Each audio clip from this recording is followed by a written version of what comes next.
Assalamualaikum warahmatullahi wabarakatuh. Alhamdulillahirabbil alamin. Bapak-bapak, ibu-ibu hadiri jemaah sholat tarawih yang dirahmati Allah. Kami mohon izin untuk memberikan beberapa pengumuman sebagai berikut. Yang pertama, sholat tarawih malam ini. Penceramah tarawih pada malam hari ini adalah Ustadz Dr. Andes Haji Sangkot Saragi. Kami ulangi, adalah Ustadz Haji Sangkot Saragi. Alhamdulillah beliau sudah hadir di tengah-tengah kita. Sedangkan imam tarawih malam ini adalah Ustadz Haji Abdul Rahman Jamil. Yang kedua, sholat subuh besok pagi.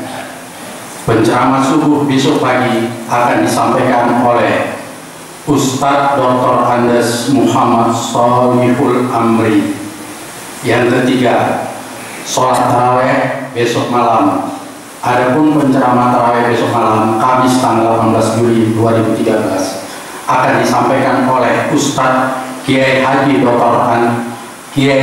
Dr. Amiruddin MS MBA, dan imam tarawih Ustadz Haji Mudawali SPD. 4. Infak Ramadan sampai hari ini telah terkumpul sebagai berikut. Infak tarawih sebesar 44.581.000. Infak subuh sebesar 14.458.000. Infak buka puasa sebesar 13.570.000. Infak lain-lain 1.308.000. Alhamdulillah, total infak telah terkumpul sampai saat sekarang ini 86.373.000. Kami ucapkan terima kasih atas infak yang telah Bapak Ibu berikan. Yang kelima, bagi para jemaah yang ingin menyalurkan zakat fitrah, silakan menghubungi panitia ambil zakat fitrah di Masjid Al-Musabihin. Pada hari Jumat tanggal 19 Juli 2013, ba'da sholat Jumat bertempat di Masjid Al-Musabihin, akan diadakan ceramah kesehatan oleh Rumah Sehat Wahidah. Dan selesai sholat tarawih nanti, diharapkan kepada kita para jemaah untuk meluangkan waktu mendengarkan tausiah dari keluarga kita, negara Palestina, yang didampingi oleh penterjemahan. Demikian pengumuman ini yang kami sampaikan. Atas perhatiannya kami ucapkan terima kasih. Assalamualaikum warahmatullahi wabarakatuh.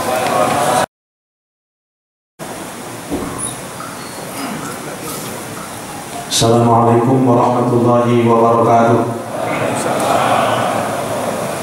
Bismillahirrahmanirrahim.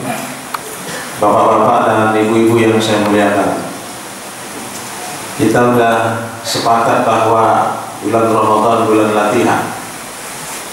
Sebagaimana ibadah sebelumnya, ibadah sholat melatih kita untuk istiqomah. Makanya sholat tak boleh pindah-pindah. Di mana dimulai dengan takbir, mesti di tempat itu juga disudahi dengan salam. Betapa payahnya menjinakkan hati ini, maka latihannya pun mesti tiap hari, bukan tanggung-tanggung. 5 kali mesti dilakukan setiap hari sepanjang hayat. Tak ada alasan untuk tidak sholat, tidak ada alasan untuk meninggalkannya sepanjang hayat dikandung badan. Betapa perlunya hidup ini istiqomah, teguh pendirian, baik itu dalam beribadat kepada Allah, dalam rangka berusaha sungguh-sungguh mencari karunia Allah. Banyak orang yang berhasil hari ini sukses dalam mengelola usahanya bukan karena besar modalnya, tapi karena ketekunan dia mengelolanya dan mengurusnya. Belajar dari ibadah sholat itu tadi, mari kita terapkan latihannya untuk mengisi kehidupan kita yang akan datang, dimanapun kita melakukan kegiatan. Kalau kita coba pindahkan dengan ibadah terakhir dari rukun Islam yang kelima, ada ibadah haji. Sebaliknya dari kegiatan sholat. Kalau sholat tidak boleh pindah-pindah, haji mesti pindah. Sehingga orang yang haji mesti pindah dari Medan ke Arafah. Bapak Ibu yang sudah mengikuti kegiatan haji, bayangkan tanggal 8 Dzulhijjah berangkat dari Mekah ke Arafah, 1 hari 1 malam di Arafah, pindah ke Musdalifah. Cuma 6 jam ke Musdalifah, pindah ke Mina. 2 hari memang di Mina, tapi tiap hari bolak-balik melakukan pelontaran jumrah. Ketika Minanya sudah selesai dengan nafar awal atau nafar sani, dia balik ke Mekah, menyempurnakan ibadah hajinya dengan tawaf. Tawaf itu sendiri mesti dilakukan secara mobile, dilakukan bergerak pindah dari satu langkah ke langkah berikutnya mengelilingi Baitullah. Sa'i merupakan rukun haji, itu tidak bisa dilakukan hanya berdiri di satu titik tempat, tapi dia harus bergerak mengitari dan melintasi antara Safa dan Marwah. Nah, sekarang persoalannya, kenapa ibadah haji itu dikesankan mesti dilakukan secara berpindah-pindah? Jawabnya adalah untuk mengajari kita pindah. Kenapa mesti diajari kita pindah? Karena hidup ini bakalan pindah. Kalau haji pindah dari Medan ke Arab, maka hidup ini bakalan pindah dari dunia ke akhirat. Orang yang pernah belajar pindah, apalagi berpengalaman pindah, pasti lebih sempurna persiapan dan perlengkapannya ketimbang orang yang tidak pernah belajar, apalagi pernah berpengalaman. Bapak Ibu, saudara-saudara hadirin yang dirahmati Allah, sebab bagaimanapun akan tiba gilirannya, akan sampai masanya persoalan pindah itu sampai kepada kita. Pernahkah kita sudah terbayang kalau nanti sampailah masanya, tibalah giliran kita yang pindah tak pulang lagi itu, apa persiapan yang sudah kita lakukan? Terbayang tidak bakalan di mana jasad ini dimandikan? Saya seminggu menjelang Ramadan takziah, ada seorang sahabat meninggal. Dia jual rumahnya di Karakato 4 miliar. Dia bangun di suatu kampung, hampir 1 miliar bangunan rumahnya dalam sebuah gang. 4 tahun dia tempati, dia meninggal. Ketika dia meninggal seminggu menjelang Ramadan, dimandikan di pinggir gang. Tak ada kamar mandi yang cukup menampung jasadnya untuk dimandikan. Tidak ada ruang di rumah yang begitu besar digunakan dalam rangka melaksanakan fardu kifayah memandikan jenazah. Bayangkan kenapa itu terjadi, karena dia tidak belajar tentang bagaimana hidup ini bakalan pindah. Di antara ibadah sholat dengan ibadah haji tadi, puasa yang sedang kita lakukan. Nah, tidak kalah serunya dan pentingnya ibadah puasa ini untuk mendidik kita. Untuk apa kita dididik lewat puasa? Untuk berhadapan dengan masalah, berhadapan dengan sulit dan pintar untuk mengatasinya. Kenapa mesti diajari kita mengatasi kesulitan, menghadapi masalah, Pak? Karena hidup ini memang masalah. Mana ada di antara kita yang tak berpersoalan? Mana ada kita yang tidak pernah sulit? Mana ada kita yang tak pernah ditimpa musibah? Sejak kita lahir ke dunia ini sampai kita jadi anak remaja, selesai kuliah, jadi ayah, mama hari ini, jadi kakek, nenek saat ini, masalah terus silih berganti dan sambung menyambung. Latihan susah bukan mesti susah, tapi orang yang terlatih dan mengikuti latihan susah, ketika berhadapan dengan susah, dia tak terkejut badan, Pak. Kenapa? Karena pernah latihan. Dibandingkan orang yang pernah mengikuti latihan, begitu ada masalah dia panik, begitu ada masalah dia suntuk, kadang-kadang kalimatnya pun tak karu-karuan. Sampai ada yang ngomong, kalau Ustaz nggak tahu lagi aku memikirkan hidup nih. Kadang-kadang sekali balik, daripada susah-susah kayak begini, aku hendaknya mati, coba. Dia pikir kalau sudah mati selesai masalahnya, Pak. Belum tentu, apalagi sekarang kan, yang sudah mati pun masih banyak kena gusur sama kena bongkar. Mati tidak menyelesaikan masalah. Nah, bapak-bapak dan ibu-ibu yang saya hormati, orang-orang sukses hari ini adalah orang-orang yang pernah susah, pintar menghadapi masalah. Dimulai dari Muhammad Rasulullah Sallallahu Alaihi Wasallam. 2 bulan dia dalam kandungan sudah meninggal ya. Rupanya tak bisa dibikin Tuhan kalau umur ayahnya panjang sampai nampak ayahnya, anaknya dilantik jadi Rasul. 6 tahun umurnya meninggal loh, Mak. Tak bisa rupanya dibikin Allah Ta'ala kalau umur umatnya panjang sampai melihat anaknya diangkat menjadi pimpinan dunia seperti sekarang. Tapi karena Allah ingin melatih Nabi itu dengan berbagai macam persoalan, karena masalah yang akan dia hadapi dan dia selesaikan jauh lebih besar dari keadaannya pada masa itu, latihannya sungguh luar biasa. Bapak yang pernah sekolah di ibtidai dulu, kelas 2 ibtidai, kan ada pelajaran riwayat Nabi. Pada saat itu guru menerangkan Nabi Muhammad begitu atoknya meninggal, dia mengambil upahan mengembala kambing orang Mekah. Saya tanya, Ustaz, kenapa Nabi tidak langsung mengurusin unta yang besar-besar dan banyak diharap? Si Ustaz jawab, binatang yang paling payah diurus di dunia ini kambing. Begitu ditarik lehernya terlintang, begitu tarik kaki depannya ke muka.